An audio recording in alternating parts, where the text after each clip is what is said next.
Dua orang beradik, yang satu ibadahnya getol, sholat malamnya, puasa sunnahnya, kalau baca Quran malam terkadang sampai setengah malam dihabiskan untuk ibadah, salat dan tilawah, salat tilawah setiap malam. Sementara yang satu dia nggak sempat bisa salat tahajud. Bahkan terkadang beliau membaca Al-Quran hanya di sisa-sisa waktu. Kenapa? Dia sibuk ngurusin ibunya. Maka berkata yang satu kepada yang lainnya, "Fawallah, saya tidak ingin malamku, la uhibbu an takuna lailati bi lailati." Dia mengatakan, saya sama sekali tidak pernah ridha jika malamku yang seperti ini harus ditukar dengan malam dia. Bayangkan, dia nggak mau malam dia yang mengurusi orang tua, mencuci kotorannya, membersihkan kotoran orang tua, air kencingnya, air beraknya dan sebagainya. Itu lebih nikmat dan lebih besar pahalanya bagi si saudara yang satu ini ketimbang dia melihat kepada saudaranya yang dia sibuk dengan ibadahnya sendiri, dia sibuk dengan dengan salatnya, dengan tilawahnya, karena itu perkara yang sunnah. Wajib atau sunnah? Sunnah. Sementara yang satu dia sedang dalam perkara yang wajib. Makanya sekalipun ada seorang anak yang di masa tua orang tuanya, bagaimana dia seperti perlakukan anaknya sendiri. Ketika orang tuanya buang air kecil, dia cuci, dia mandikan. Ketika orang tuanya buang air besar, dia bersihkan dan seterusnya. Jemaah sekalian, kalau ada orang yang menyatakan ini sebagai bakti, sebenarnya itu masih kurang. Itu masih kurang. Sampai Umar bin Khattab radhiyallahu taala anhu ketika ditanya, "Wahai Umar, inni laha ba'iruhal mudallal." Wahai Umar, sesungguhnya aku jadikan punggungku ini sebagai ba'ir, tunggangan bagi ibuku. Fahal ra'aitani jazaituha? Maka apakah engkau telah melihat aku telah membalas kebaikannya, telah membalas jerih payahnya dan pengorbanannya? Kata Umar, belum. Wala bitalqatin wahidatin min talaqatiha. Satu kali hentakan nafasnya ketika melahirkanmu itu belum terbalas. Umar, wahai Amirul Mukminin, bukankah saya melakukan sebagaimana dulu orang tuaku memperlakukanku? Ketika aku dulu kecil disuapi, aku juga suapi orang tuaku. Ketika di masa kecil aku dicuci kotoranku, aku juga cuci kotorannya. Ketika di masa kecil aku ditimang, aku disenangkan, aku digendong, aku sebagainya lah. Maka aku juga perlakukan dia sebagaimana aku perlakukan anakku sendiri. Kata Umar radhiyallahu anhu, betul. Tapi ada satu perbedaan yang besar. Orang tuamu dulu ketika merawatmu di masa engkau kecil, mereka menginginkan engkau hidup. Sementara engkau ketika berjuang seperti itu di masa tua orang tuamu, ada keinginan supaya mereka segera kembali kepada Allah Subhanahu wa taala. Itu bedanya. Tentu beda yang sekilas kecil, tapi perbedaan yang sangat besar. Dan wasiat berbakti kepada orang tua, wasiat yang sangat besar, wasiat yang sangat luar biasa yang Allah Subhanahu wa taala berikan kepada kita para hamba-hambanya. Makanya kata Allah, wala tanharhuma, jangan kalian bentak mereka, jangan kalian bersuara keras, jangan kalian bersuara dengan suara yang tinggi di hadapan kedua orang tuamu. Ini larangan dari Allah Azza wa Jalla. Terkadang kita pernah mendengar ada seorang santri yang mungkin didikan orang tuanya juga kurang, dan ditambah mungkin dengan pendidikan di pondok pesantrennya kurang bagus. Maka anak ini ketika pulang kepada orang tuanya, karena orang tuanya belum bisa memenuhi keinginannya, maka sang anak mengatakan, saya menyesal lahir dari rahim ibu.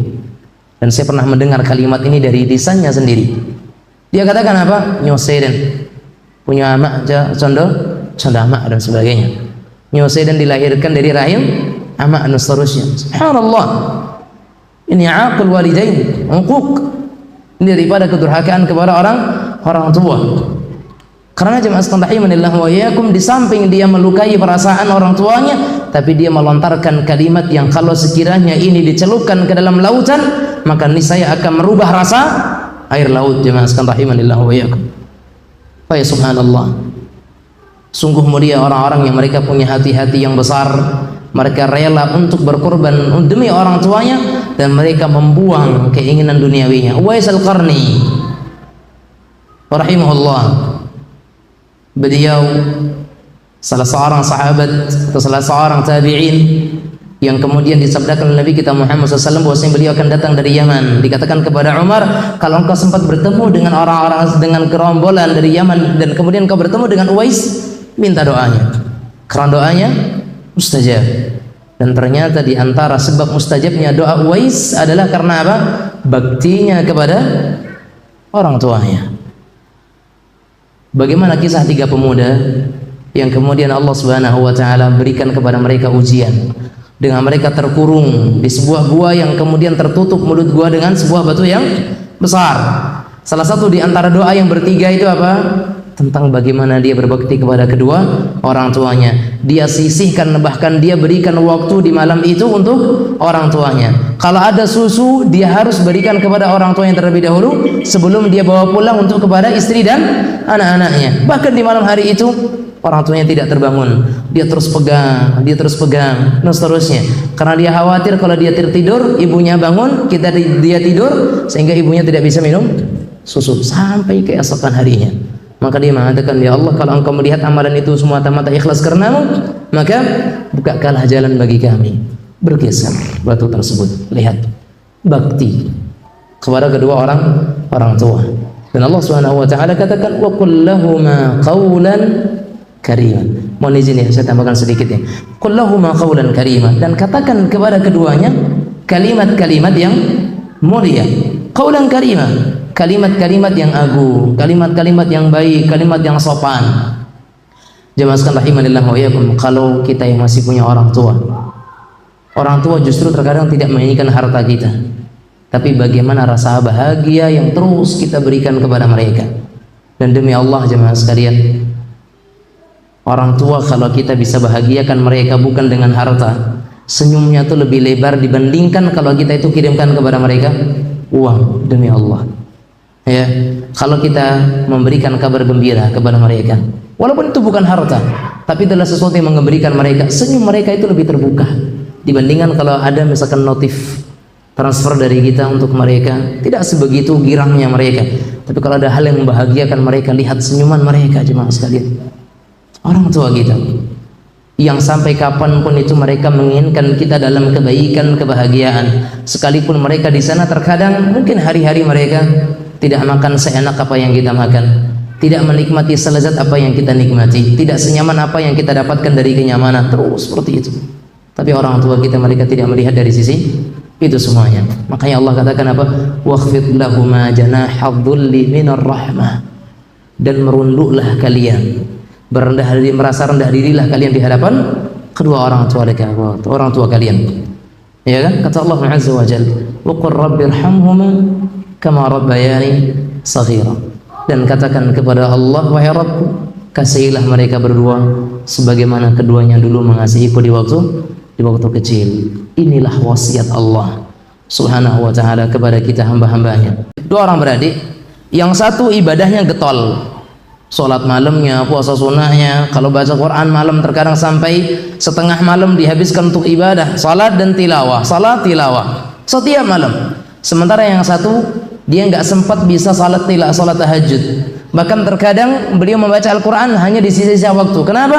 Dia sibuk ngurusin ibunya.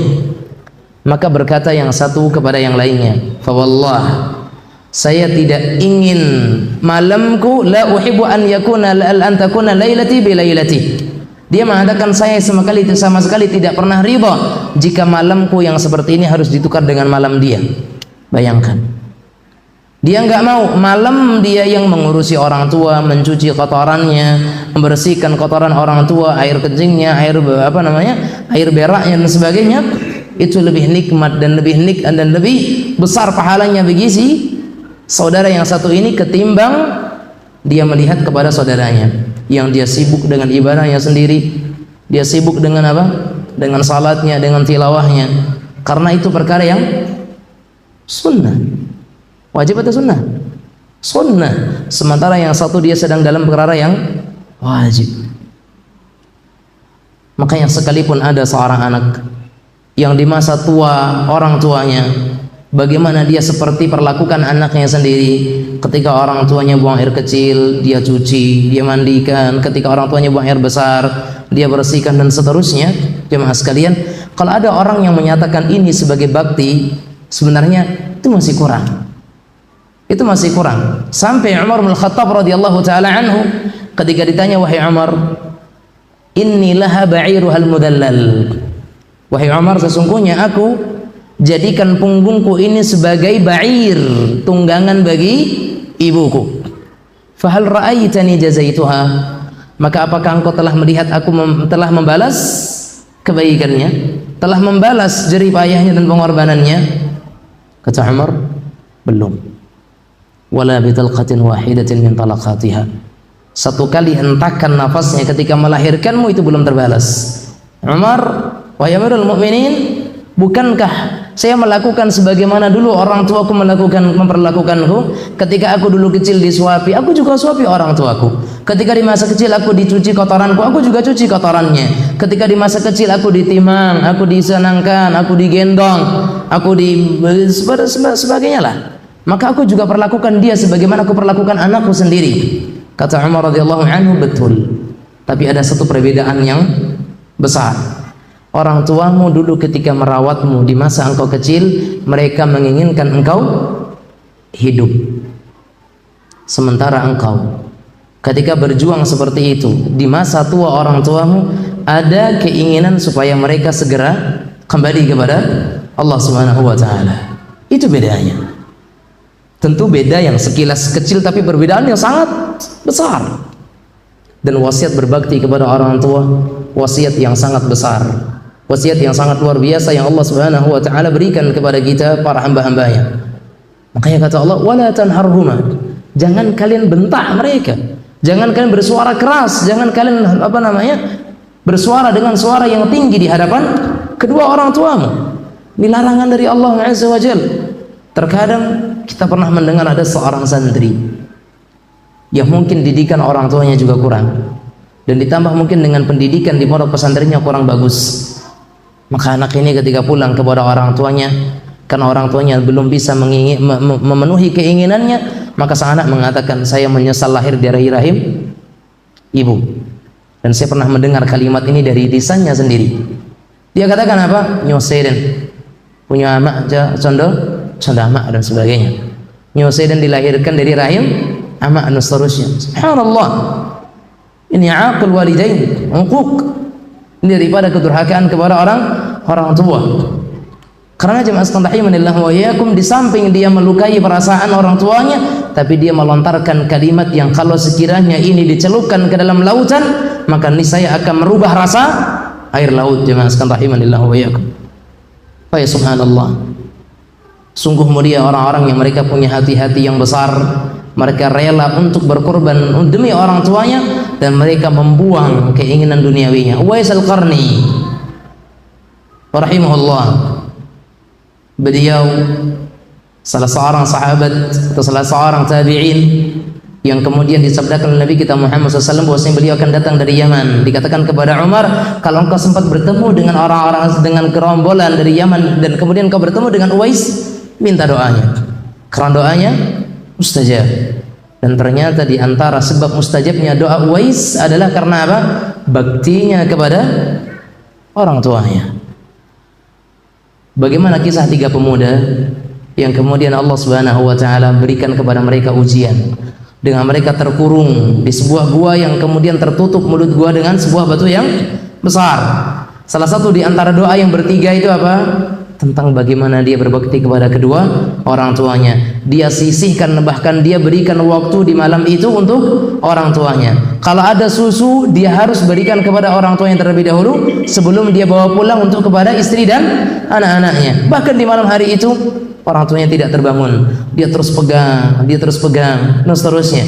Karena dia khawatir kalau dia tertidur, ibunya bangun, dia tidur, sehingga ibunya tidak bisa minum susu sampai keesokan harinya. Maka dia mengatakan, ya Allah, kalau engkau melihat amalan itu semata-mata ikhlas karenamu, maka bukakanlah jalan bagi kami. Bergeser batu tersebut. Lihat, bakti kepada kedua orang tua. Dan Allah Subhanahu wa taala katakan, wa qul lahuma qawlan kariman. Mohon izin ya, saya tambahkan sedikit ya. Qul lahuma qawlan kariman, dan katakan kepada keduanya kalimat-kalimat yang mulia. Qaulan karima, kalimat-kalimat yang agung, kalimat-kalimat yang baik, kalimat yang sopan. Jemaah sekalian rahimanillah wa iyyakum, kalau kita yang masih punya orang tua justru terkadang tidak menginginkan harta kita, tapi bagaimana rasa bahagia yang terus kita berikan kepada mereka. Dan demi Allah jemaah sekalian, orang tua kalau kita bisa bahagiakan mereka bukan dengan harta, senyumnya itu lebih lebar dibandingkan kalau kita itu kirimkan kepada mereka uang. Demi Allah ya, kalau kita memberikan kabar gembira kepada mereka, walaupun itu bukan harta, tapi adalah sesuatu yang memberikan mereka, senyum mereka itu lebih terbuka dibandingkan kalau ada misalkan notif transfer dari kita untuk mereka, tidak sebegitu girangnya mereka. Tapi kalau ada hal yang membahagiakan mereka, lihat senyuman mereka jemaah sekalian.